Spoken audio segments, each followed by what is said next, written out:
Hey everyone, Michael here with Hello Cupcake It's Me, and today is the Wednesday check-in. It is Wednesday, October 29th, 2025, and isn't it an uncertain time to be alive?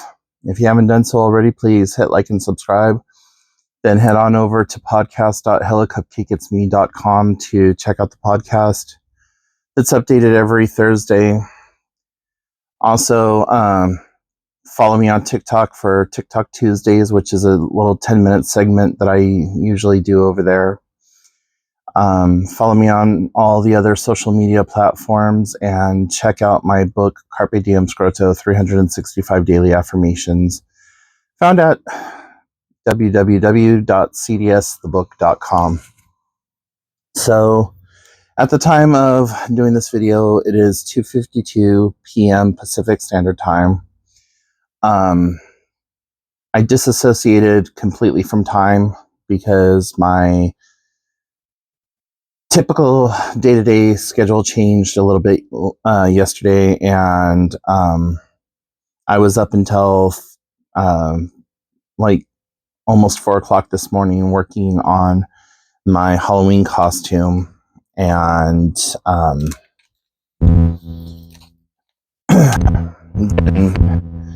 I had to go to the food bank, and then I had to go to 2 different doctor's appointments. And so now here I am, fresh out of my 2 doctor's appointments and having just put all of my food bank stuff away.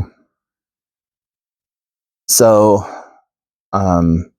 I, like so many other people, face the very real possibility of not being able to feed ourselves or our families after Friday. The government shutdown has affected SNAP benefits and has affected a lot of the programs that millions of people depend on. And it doesn't matter if you are Democrat, Republican, liberal, right, left, in between, what the fuck ever. This is bullshit. 100% bullshit and an attack against the American people. And it's not this welfare queen who is sitting up on, living high on the government teat. It is single families, single mothers raising children, single fathers raising their children, grandparents, people who are disabled in one way or another. Not all disabilities are visible. A lot of people have this mentality of it being some kind of luxurious, glamorous existence being on insert program name here. And it's not as easy as people think that it is. There are tremendous amounts of loopholes and red tape. Not even loopholes. There are tremendous amounts of red tape and just bureaucracy that you have to go through in order to even begin to qualify. I know people who are in the military that are receiving SNAP benefits. I know families of 6 that both parents are working, own their own house, and make $2 above the cutoff. I know elderly people who are not only disabled, but unable to work even if they wanted to, that are being threatened with no food. And it's scary. Today, when I went through the food bank line, just looking at the sparse shelves was scary. And I don't always use the food bank. I'm thankful for the ability to get to and from the food bank. I'm grateful for what I can and do receive. But when this is getting ready to become a nationwide pandemic, it's going to be scary. People are going to start becoming violent. We're going to see an uptick in shoplifting. We're going to see an uptick in just malnutrition from senior citizens all the way down. And because schools don't have the free lunch program anymore, and many of the schools are requiring you to have to pay, and if not, the kid can't eat. If the kid can't eat at home and the kid can't eat at school, where the fuck is the child supposed to eat? TikTok is littered with videos of single income families desperately crying out for some kind of help, some kind of reprieve, some kind of whatever. And then you have people like that one bitch eating her toast. What did you do with last month's food stamps? Crunch, crunch, crunch. Like, you stupid fucking cunt. What do you think people are doing with them? Like, I I'm glad that she lost her job. I honestly am like thrilled that she's lost her job and that the entirety of the TikTok community and people around the internet have band together and turned her into a laughing joke. It's not a laughing matter, but it is disgusting the ideology and the mindset that one person has to be in to make fun or make light of this situation. People are screaming, oh, well, the Democrats have shut down the government, blah, blah. Watch something besides Fox News. Get your information from a source that isn't liberal or like Republican or Democratic. There are videos of Democrats showing up to vote, and it's all because of the goddamn Epstein files.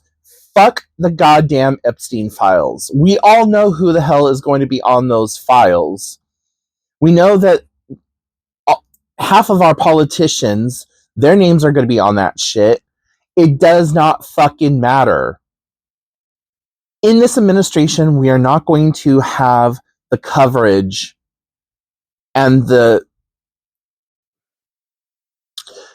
not the coverage. We're not going to have the justice that the people on those files deserve.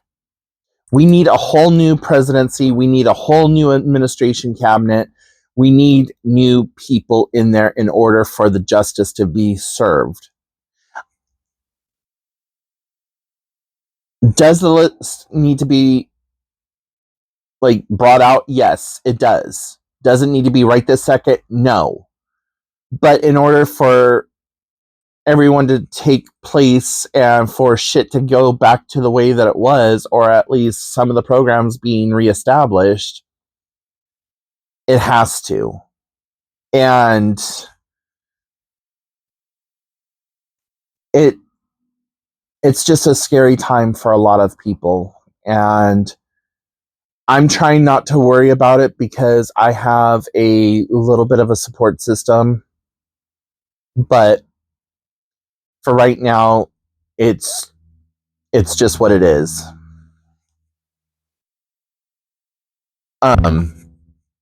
And I'm going to do the best I can with what I have available to me. And I know that a lot of people across the board don't have a lot available to them.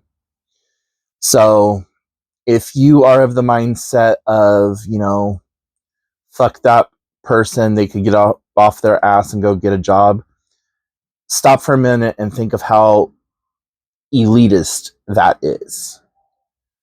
Okay, so you get a job. First of all, we need to put away that for a second. You lose your funding. You are now homeless. You go and you look for a job. Most employers will not give you a job if you do not have a physical address. So we'll say, by the grace of whatever being there is out there, you get a job. Now you need to have access to clean clothes and hygiene, as well as the ability to get to and from that place of employment. You also don't get an instantaneous paycheck. That's usually 2 to 3 weeks after your hire date. So you are still going upwards of 5 or 6 weeks without a paycheck, because it just, that's how corporate America works for whatever goddamn reason. Then you have places that are requiring you to have a good credit score, make 2 to 3 times what you normally make in a month. So if your rent is $700, you need to be able to show that you make $2,100 in order for them to consider you as a good applicant to move in. If you left your last place due to an eviction or whatever else, that follows you. So, there's so many different caveats to what's going on. With rent as high as it is, what job could somebody get that on their first paycheck they can get all their stuff out of storage? Because most people who go onto the streets will put their stuff into a storage as a hopeful, when this this is going to be temporary. So in the best case scenario, so people have to get their stuff out of storage, they have to pay to get a U-Haul or something and move it to the new place. Then you have your first, last security plus utility connections, and you're working a part-time or full-time job that's paying maybe $16 an hour, and your rent is we'll say $11.75 on the low end, because you can not find places in my area under $1,000 anymore. So we'll just say $11.75 is a good broad number. So after you take out your federal taxes, after you take out your medical taxes because of the Obamacare, Affordable Care Act, whatever the fuck you want to call it, and your state, your taxes, state and federal, if you live in a state that taxes both, you are then coming home with, we'll say that you have a 16 to 20 hour job. So we'll say $20 an hour, 8 hours a week, or 8 hours a day. So your paycheck should be right around, we'll say, I don't know the math on this, but we'll say $1,000. Your rent, 1 month worth of rent, is $11.75. Not including your utilities, your gas, your whatever you need to do to get through that month. How does this make sense? So, yeah. Moving on from that, because I'm getting pissed off and I'm at the verge of crying. I didn't go to trivia last night. Instead, I opted to go spend the day, that time period, with my niece And we met up with my sister. We had dinner together, and then my niece and I, we went to Walmart and Michael's, and just had a really good time. And I've been working on a Halloween costume. 99% of it came from the Dollar Tree at one point or another, back when it was Dollar Tree. And I am going as a scarecrow. First time I've ever done a scarecrow. So my first idea was that I was just going to dress up kind of witchy because I have a bunch of black clothes, and it was cheap and easy. And I decided that I was going to do a scarecrow. And so this is part of my costume. This is going to be the cane that I walk with. And this is a piece of driftwood wrapped and made to look more like bark and old. Got the cording at the Dollar Tree. And then this is a styrofoam pumpkin that I zhuzhed up that I got from the Dollar Tree. It was this bright neon orange with this little nub. And so I created this whole thing from it. And I'm really happy with the way this turned out. I would like to make it glow and make it look a little bit more eerie and deathly, but that's just part of my costume. And the other part is these work gloves that I picked up that, the scarecrow needs to have stuff coming out of, its hay or whatever. So this is my hay. And then I have a full-on mask that I created using burlap that I had on hand from several Halloweens ago. And I took a Dollar Tree mask and I created a mask around that. So I'll show it off on the Saturday video, like the full get up. But yeah, in total, I think there's maybe $30 worth of materials that had to be purchased this year. Like I said, the rest of the materials and stuff I had on hand. So the raffia, it was $22, marked down to $5 at Michael's. So my sister picked that up for me. And the work gloves were $1.25 or $1.50 at Dollar Tree. The base mask was $1.25 or $1.50 at the Dollar Tree. And I have glue sticks and glue guns and all that other stuff. I also have this little bag of maggots that I'm going to glue onto the face just to give it more of a creepy, yucky factor. And yeah. So anyways, what else is going on?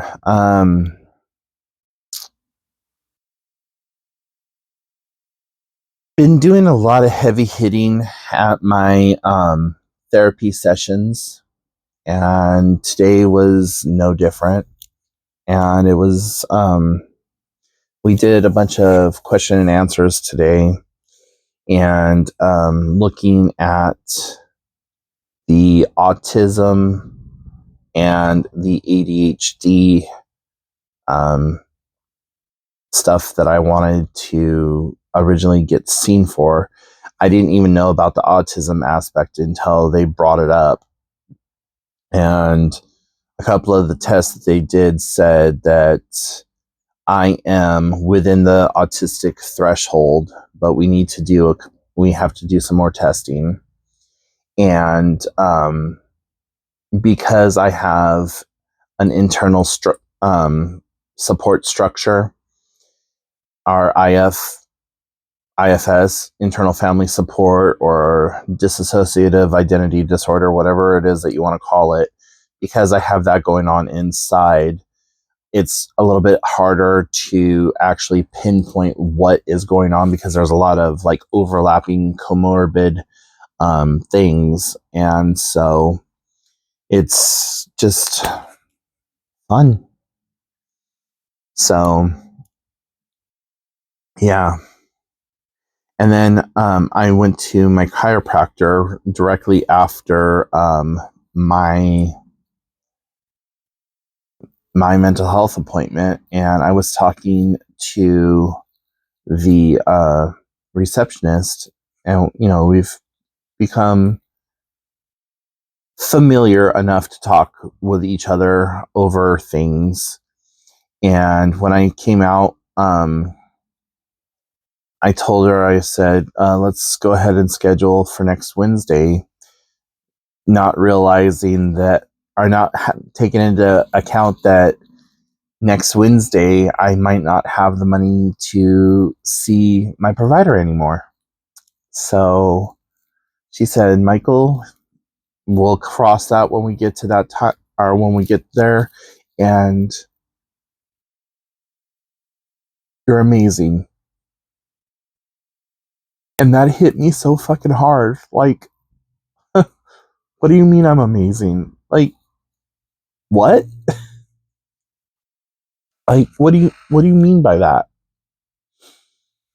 And so I just sat outside in my car for a few seconds just crying because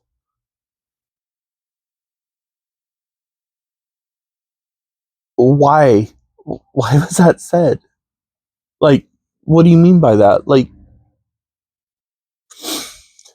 so yeah, a lot of emotions and a lot of just worry and a lot of just the what ifs.